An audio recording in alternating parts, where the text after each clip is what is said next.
Mamas boy pala si Dylan Harper from NBA Finals to Gilas na nga ba? Tara kwentuhan!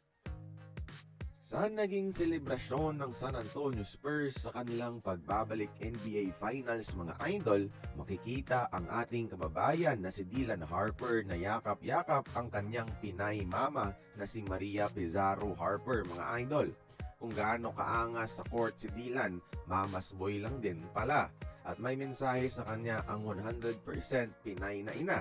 Sabi niya na lahat ng pinagdaanan ni Dylan ay nakatakda para sa NBA Finals, na para bang sinasabi niya na destined talaga ang kanyang anak dito.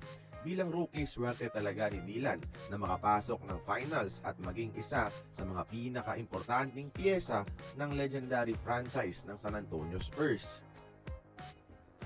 At ang maganda dito ay nang dahil sa kanyang Pinay na ina, hindi nakakalimutan ni Dylan Harper ang kanyang Pinoy heritage kahit anuman ang narating.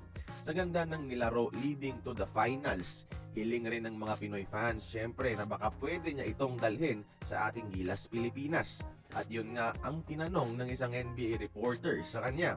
Pero heto ang sinabi niya sa post-game interview versus Thunder.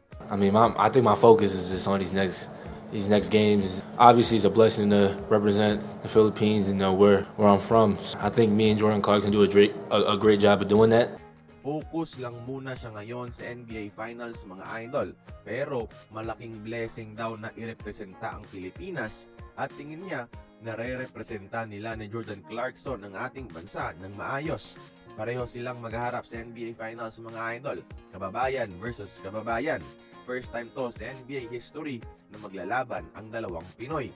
Dalawang Pinoy na parehong nire-recognize at proud sa kanilang pagiging Pilipino. Kaya kayo mga idol, sinong Pinoy ang susuportahan ninyo sa NBA Finals? Join the conversation. Magkomento lamang sa ibaba.